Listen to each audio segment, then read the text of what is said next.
The Friday so clear to the SM11 karaoke launch bongkon brigade pe nga tangin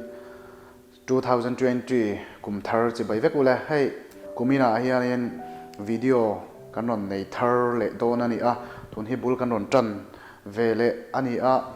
tun tuma hianin ama sapiratan kazinna report ron pek kadua chu engdang nilovin nili February sangni somni tholini khanin champhai tangin Aizwl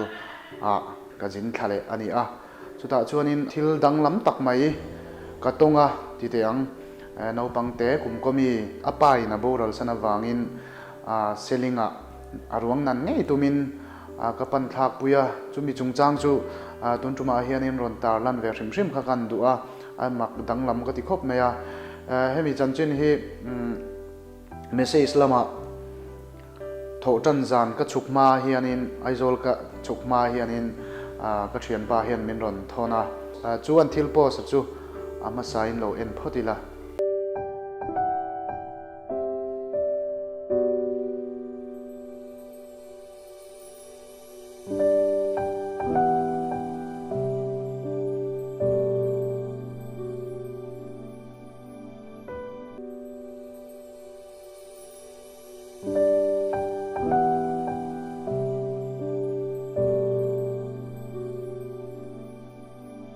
khata anron ji angkhanin an number ron da khan kan be popania amaro chu anu nena chukturan ni avangin bike khanan len don lo sia awangin anu khan engpo ni sela motor dangte kan lo ngai tuanga omngang lo chuanin kanon beleng chemin ti a ti chuanin motor chu an lo mu ve tange ya gypsy in an chuka ruai tu telamin in thlanna ne awangin sumon an chawl thupa wangin an kal thailo khani poi ka ti khop maya ti chuanin toy zongin soi ta meila thole ni chuanin Aizwl pan chuanin ka kal ta in anu in ka kal ma che hemiron phone la hei gypsy kan kala konga che angreng khop maya ruang ten an hman lo takin ka fapa chu a thei ram chuanin min phur thlak sakla konglaka min ron phal ani chuanin ka fapa hi apa ruang nang man ngei tura mutir ve kan du sia ti in miron cha ti chuanin miron phone chumi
apa ruang chunga khan apa ruang ma khan thala don ti kha shelok lo ni kha khan karil ruat ne em mitam tak thir tu jinga po panei lo in omve tho karinga amaro chu khawvelah hianin mitam tak panei to lo te an oma panei mek te pon omboka nu nei to lo te chung te nei reng lo te po mitam tak an om amaro chu chumia karil ru lo lang rian em chu panei to lo nu nei to lo un le nau chung te nei to lo te point omang hi he video mang hian shereng ula min lo shiat sak ula ka du chu he khawvelah hian imal lova nang anga fasha nang anga re thei kha kan ve tho an ve tho ani chu wang chuanin beidong lo la ma huna hian mal som na tam tak oma chumi phatei tur chuanin fight ang che be ang che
na pumpel kung gió tu ten cross nun na ran lo si chi kazin kong shang